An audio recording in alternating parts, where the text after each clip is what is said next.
Hello students, my name is Nikhil Kumar और fine boys and girls. तो I hope आप लोग अच्छे होंगे। तो आज हम लोग क्लास 10th में चैप्टर नंबर 6 त्रिभुज पढ़ने वाले हैं। ये आपका बहुत ही इंपॉर्टेंट चैप्टर है और बोर्ड एग्जाम आपका नवंबर हो ही गया है, फरवरी में डेट आपका निकल गया है।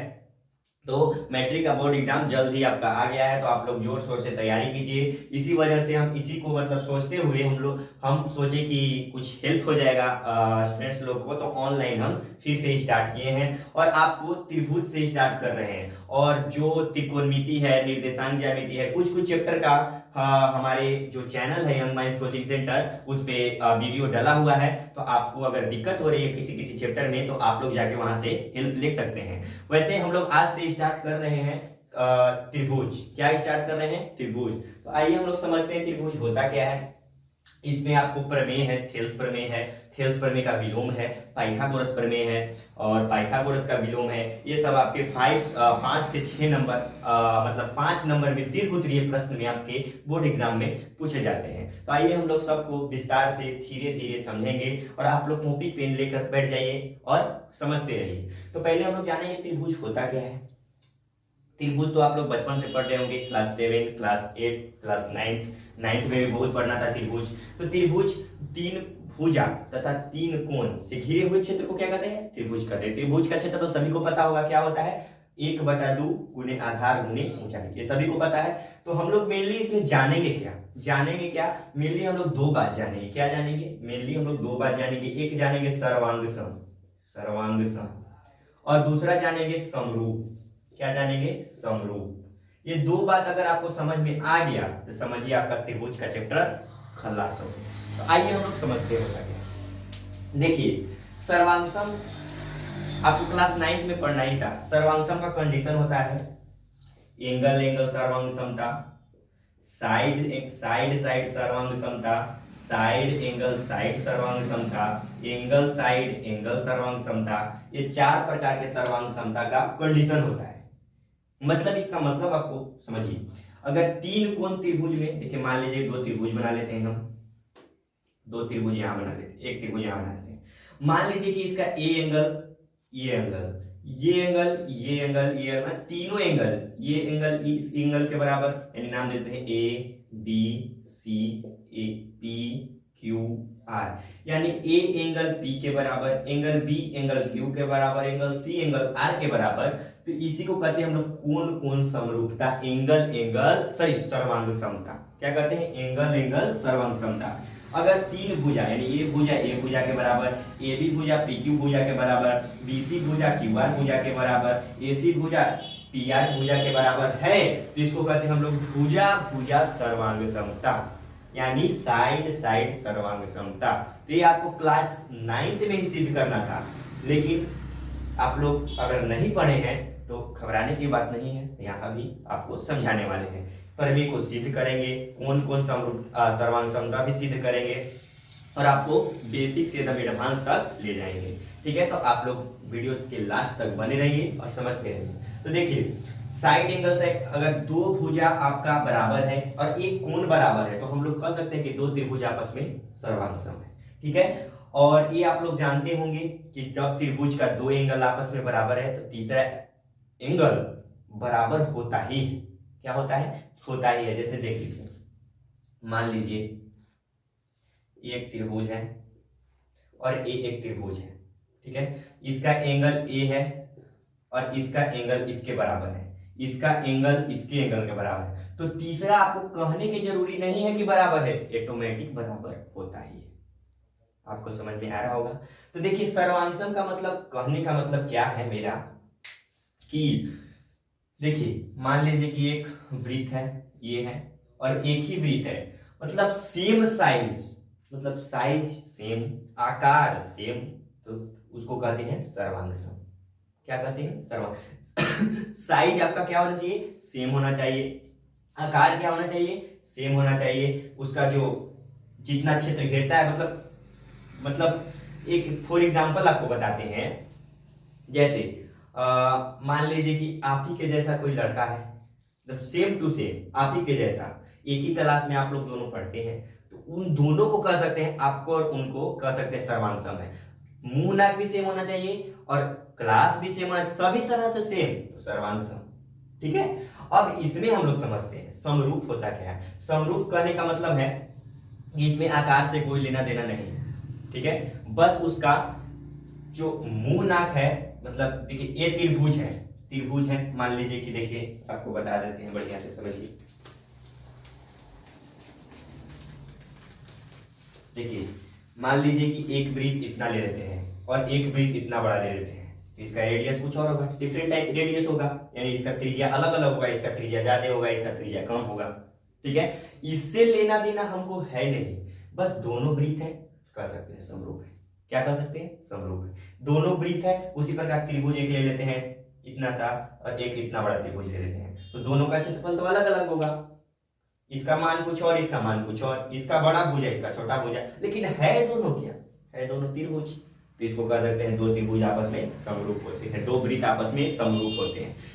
सेम सेम तो त्रिभुज, उसमें साइड से लेना देना नहीं है, लेकिन सर्वांग में आपको साइड से लेना देना है। आपका साइज भी सेम होना चाहिए, परिमाण भी सेम होना चाहिए, सब होना चाहिए, तब सर्वांग होगा, वरना सर्वांग नहीं होगा। आप लोग 9th में पढ़े होंगे कि सर्वांग का साइन क्या होता है, ऐसे होता है, इसको कहते हैं सर्वांग। आपको क्लास 10 में पढ़ना है समरूप के बारे में।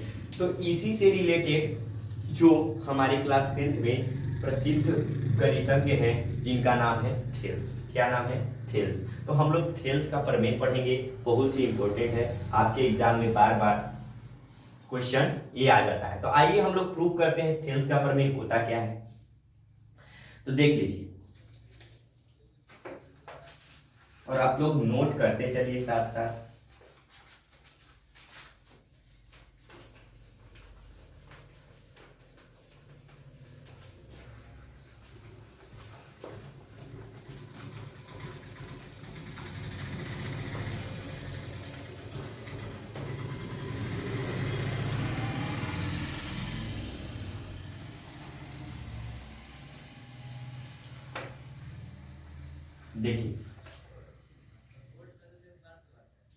देखिए थेल्स प्रमेय होता क्या है, पहले समझ लीजिए।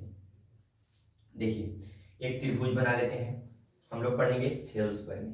क्या पढ़ेंगे, थेल्स प्रमेय। फिर भी यही प्रमेय इसको कर लीजिए, कॉपी में नोट करते चलिए और समझते चलिए। हम लोग इसको प्रूफ भी करने वाले हैं। क्या करेंगे, प्रूफ करेंगे। क्या करेंगे, प्रूफ करेंगे। आपको मेनली इसमें समरूप के बारे में समझना है कि दो त्रिभुज की समरूपता से रिलेटेड ये प्रमेय है। ठीक है, लिख लीजिए अगर लिखना चाहेंगे तो। देखिए प्रसिद्ध गणितज्ञ थेल्स ने त्रिभुजों की समरूपता से संबंधित एक प्रमेय दिया जिसे थेल्स का प्रमेय कहते हैं, जिसे थेल्स का प्रमेय कहते हैं। तो देखिए थेल्स का प्रमेय होता क्या है, एक त्रिभुज ले लेते हैं। ठीक है, एक त्रिभुज ले लेते हैं, इसका नाम दे देते हैं ABC। ठीक है, नाम दे दिए ABC। ठीक है, लिख लीजिए पहले थेल्स प्रमेय में लिख लीजिए क्या होता है। लिखिए यदि किसी त्रिभुज में एक भुजा के समानांतर एक रेखा खींची जाए, यानी इस भुजा के समानांतर अगर हम रेखा खींच देंगे तो ये दो बिंदु पर प्रतिच्छेद करेगी तथा अन्य भुजाओं को बराबर अनुपात में विभाजित करेगी।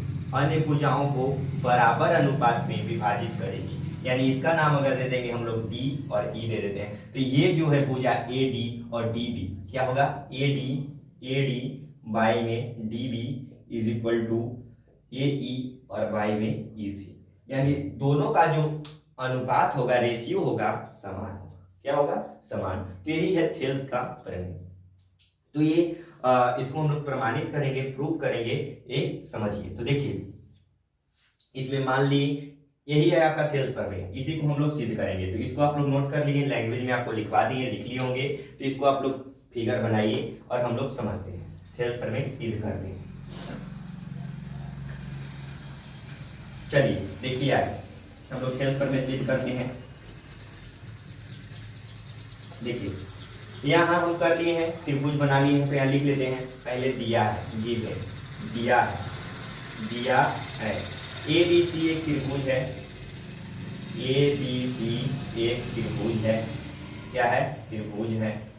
ABC एक त्रिभुज है जिसमें जिसमें जिसमें जो डी ई है, जो डी ई, ठीक है, डी ई बिंदु है, डी ई बिंदु भुजा भुजा भुजा ए बी तथा AC पर स्थित है, AC पर स्थित है, क्या है, स्थित है। ये आपको दिया है। देखिए यहाँ डी है, बिंदु जो है AB पर स्थित है, ई जो बिंदु है AC पर स्थित है, ये आपको लिख लिया, ठीक है। तथा फिर यहाँ पे लिख देते हैं, तथा DE जो है भुजा है, समानांतर है BC के। किसके समानांतर है, BC के। ये आपको दिख रहा होगा कि DE जो है समानांतर है BC के। तो क्या करना है, तो सिद्ध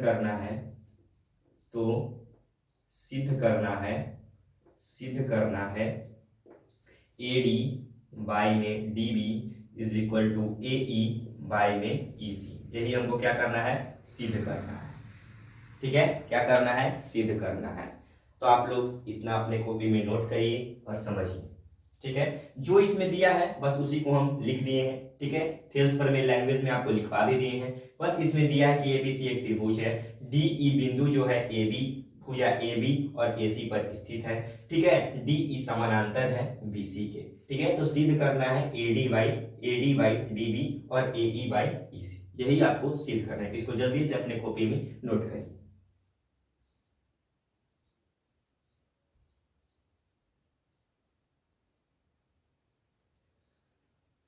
तो आइए हम लोग आगे चलते हैं।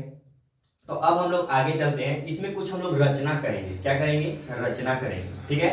तो देखिए रचना हम लोग क्या करते हैं कि यहाँ से एक लंब यानी परपेंडिकुलर यहाँ खींच देते हैं, ठीक है, और यहाँ से भी एक परपेंडिकुलर खींच देते हैं, ठीक है। अब देखिए यहाँ, ठीक है, रचना हम लोग लिख लेते हैं, रचना इसका नाम दे देते हैं M और इसका नाम दे देते हैं N, ठीक है। यानी रचना में हम लोग क्या किए कि DM लंब है, परपेंडिकुलर है AE पर, ठीक है, तथा EN लंब है AD पर, क्या है, AD पर। आपको दिख रहा होगा ये परपेंडिकुलर का साइन होता है। देखिए DM लंब है AE पर और EN लंब है AD पर, आपको दिख रहा होगा, ठीक है। तो ये हम लोग रचना किए तथा फिर यहाँ कर देते हैं, इसको भी मिला देते हैं, यहाँ मिला देते हैं इसको। यानी कह सकते हैं कि DC तथा BE को मिलाया। क्या किया, DC तथा BE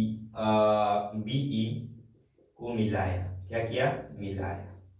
ये आप हम रचना किए खुद से, ठीक है। तो इसको भी आप लोग अपनी कॉपी में नोट करिए जल्दी से।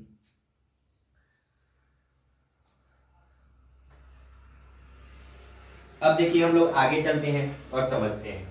थोड़ा सा हम ऊपर वाला इरेज कर देते हैं क्योंकि बोर्ड का साइज आप को भी देख रहे होंगे, तो इसको थोड़ा सा हम ऊपर इरेज कर दें। देख लीजिए,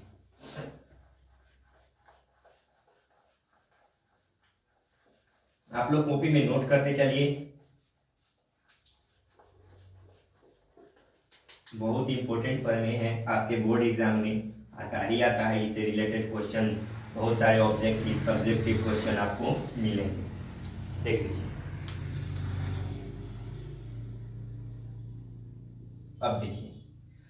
अब देखिए हम लोग त्रिभुज लेते हैं। पहले लेते हैं त्रिभुज त्रिभुज ADE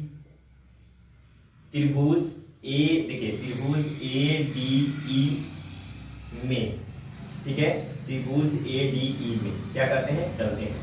तो इसका पहले हम लोग अगर क्षेत्रफल की बात करें, त्रिभुज ADE का क्षेत्रफल, तो आप लोग बखूबी त्रिभुज का क्षेत्रफल जानते होंगे, 1/2 गुने आधार गुने ऊंचाई। तो यहाँ लिख लेते हैं 1/2 गुने आधार। तो देखिए यहाँ हम लोग ये त्रिभुज लिए हैं, तो इसमें जो है आधार आप AD लीजिए। क्या लीजिए, AD। यहाँ लिख लेते हैं AD, और इनटू इसमें आप ऊंचाई क्या लीजिएगा, देख लीजिए ये आपका ऊंचाई है, यही आपका भुजा है, इसी पर ऊंचाई क्या है, EN है। क्या है, EN है, यानी ऊंचाई इसका क्या है, EN। समीकरण 1। कोई दिक्कत है तो देख लीजिए ध्यान से, ठीक है। यानी आधार आपका AD है और ऊंचाई आपका EN है। ठीक है, सेकंड त्रिभुज में चलते हैं। सेकंड त्रिभुज हम लोग ले लेते हैं DEB। क्या लेते हैं? त्रिभुज DEB का क्षेत्रफल भी निकाल लेते हैं। यहाँ लिख लेते हैं त्रिभुज DEB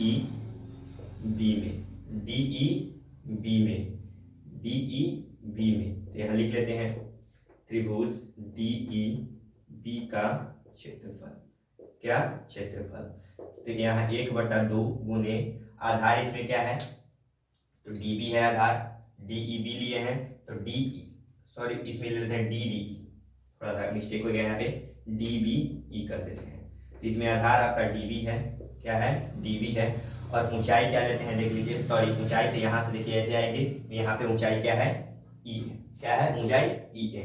देख लीजिए, मान लीजिए कि अगर कोई त्रिभुज है, ले लेते हैं त्रिभुज है, ऐसे त्रिभुज है, तो इसमें हम लोग एक ऊंचाई ऐसे ही ना मानते हैं, आप लोग क्लास 8 में पढ़े होंगे।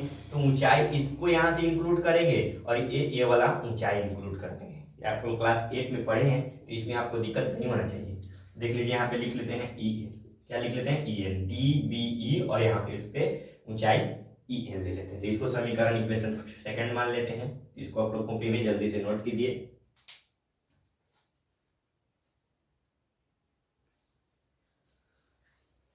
तो आई होप आपको इसको नोट कर लिए होंगे।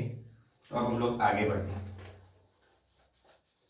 तो आइए देखिए इक्वेशन फर्स्ट एंड सेकंड से क्या लिख देते हैं यहाँ, समीकरण 1 तथा 2 से, समीकरण 1 तथा 2 से, ठीक है। या लिखते हैं समीकरण 1 में 2 से भाग देने पर, समीकरण 1 डिवाइडेड बाई 2, ऐसे कर देते हैं, ठीक है। तो यहाँ लिख देंगे त्रिभुज ADE का क्षेत्रफल, त्रिभुज ADE का क्षेत्रफल, और बटे में त्रिभुज DBE का क्षेत्रफल, DBE का क्षेत्रफल, ठीक है, इज इक्वल टू, यहाँ देख लीजिए, यहाँ पे भी सुधार लीजिए आप लोग, DBE कर लीजिए, DBE कर लीजिए, इज इक्वल टू क्या हो जाएगा? 1/2 गुने AD गुने में EN हो जाएगा। यहाँ पे देखिए फर्स्ट जो त्रिभुज है ADE का क्षेत्रफल हम लोग यही निकाले इक्वेशन फर्स्ट। सेकेंड आपको देखिए यहाँ पे दिया है 1/2 इंटू DB इंटू EN दिया है, ठीक है। यहाँ पे समीकरण 2 को हम लोग भाग कर दिए, मतलब 2 से 1 में भाग कर दिए, ये आपको दिख रहा होगा, ठीक है। तो देखिए, अब देखिए यहाँ पे आपको EN से EN कैंसिल हो रहा है, 1/2 से 1/2 कैंसिल हो रहा है, यानी आपका आ गया, ये बच गया AD बटा में क्या बच गया? DB बच गया। इसको इक्वेशन आप मान लीजिए, इक्वेशन मान लीजिए थर्ड मान लीजिए, क्या मान लीजिए? थर्ड मान लीजिए, ठीक है। तो अब हम लोग आगे चलते हैं, तो इसको आप लोग जल्दी से अपने कॉपी में नोट करिए।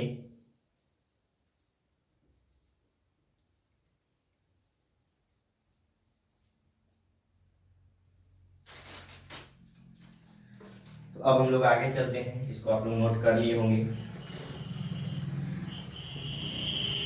आप लोग कॉपी में नोट करते चलिएगा, क्योंकि बोर्ड पे जो स्पेस है कम है, इसी वजह से हम इरेज करते जा रहे हैं।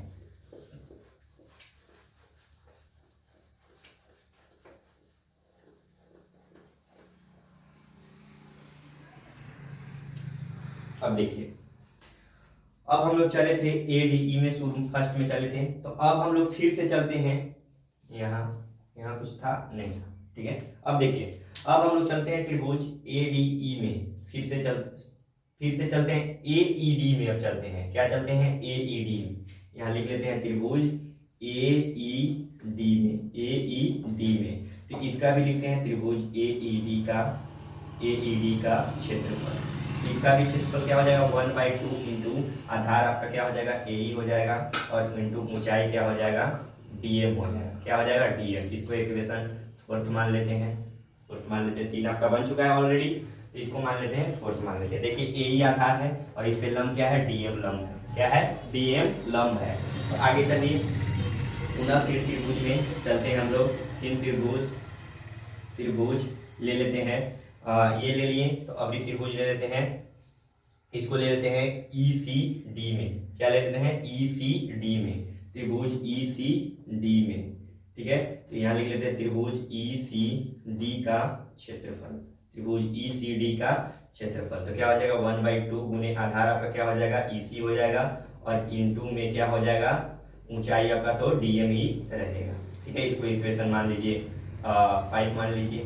ठीक है, अब फिर यहाँ पे हम लोग जैसे उसमें किए थे इक्वेशन 5 से इसमें भाग कर देते हैं। क्या कर देते हैं, भाग कर देते हैं, यानी लिख लेते हैं त्रिभुज AEB का क्षेत्रफल, AEB का क्षेत्रफल और बटा में त्रिभुज ECB का क्षेत्रफल तो हो जाएगा, ऊपर हो जाएगा 1/2 AE इंटू में DM, क्या हो जाएगा DM, और नीचे हो जाएगा 1/2 EC और इंटू में DM, क्या हो जाएगा DM। यहाँ भी देखिए DM कैंसिल हो रहा है, 1/2 कैंसिल हो रहा है। यहाँ देख लीजिए आ गया आपका, आ गया ये आ गया आपका AE और बाई में EC आ गया, क्या आ गया AE बाई में EC। तो इसको मान लेते हैं समीकरण 6 मान लेते हैं, क्या मान लेते हैं 6 मान लेते हैं। तो इसको भी आप लोग कॉपी में जल्दी से नोट कीजिए,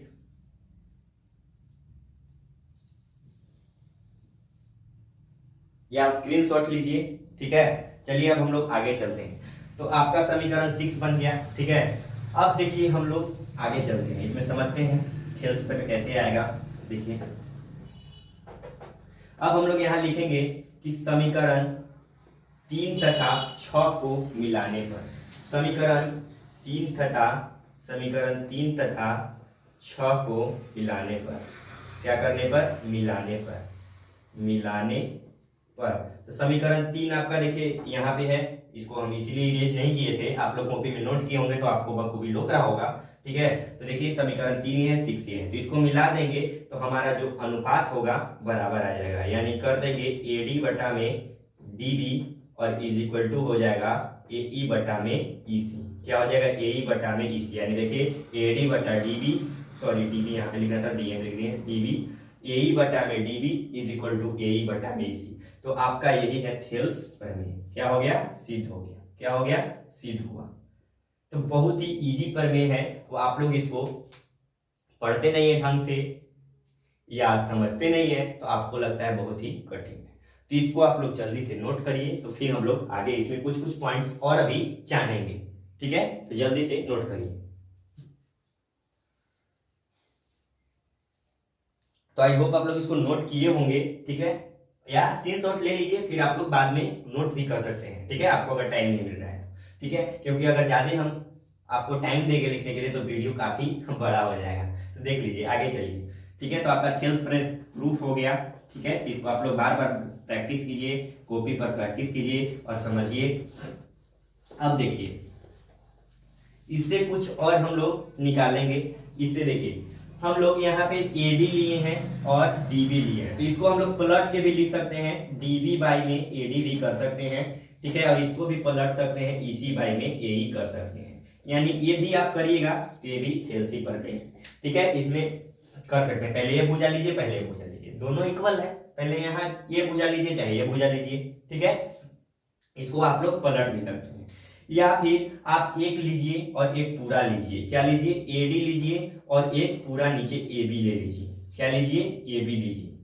ठीक है, यानी पूरा हम A लिए यहाँ से और पूरा ले लिए, यानी इसमें से अगर बाबू मान लीजिए ये देखिए हम पूरा लिए, इसमें से पूरा में से हम इसको गिराएंगे तो ये बचेगा नहीं। ठीक है, यानी इसमें भी लिख सकते हैं AE ले सकते हैं और पूरा में AC ले सकते हैं, इसको भी ऐसे भी लिख सकते हैं हम लोग।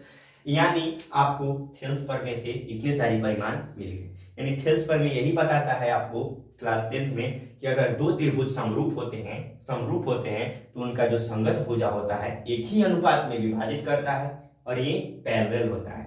तो ये जो पैरेलल होता है ये थेल्स प्रमेय का प्रतिलोम है। ठीक है, तो जो आपको थेल्स प्रमेय सिद्ध कर दिए, अब नेक्स्ट वीडियो अगर हम लोग बनाएंगे तो उसमें थेल्स प्रमेय का हम लोग प्रतिलोम को प्रूफ करेंगे, प्रमाणित करेंगे और उसको भी समझेंगे। ठीक है, तो आज के लिए हम इतना ही रहने देते हैं। थेल्स प्रमेय आपको समझ में आ गया होगा, तो ठीक है, तो हम लोग नेक्स्ट वीडियो में थेल्स प्रमेय के प्रतिलोम को सिद्ध करेंगे और कुछ क्वेश्चन भी हम लोग एक्सरसाइज में करेंगे। तो आज के लिए इतना ही। अगर हमारे चैनल पर आप नए हैं तो प्लीज चैनल को सब्सक्राइब कीजिए और हमारे पुराने वीडियो को देखिए, समझिए, अगर समझ में आ रहा है तो आप चैनल को सब्सक्राइब कीजिए और हमारे चैनल पर बने रहिए। आपका जब तक बोर्ड एग्जाम नहीं हो जाता क्लास पर डे चलेगा। ठीक है, तो आज के लिए इतना ही, धन्यवाद।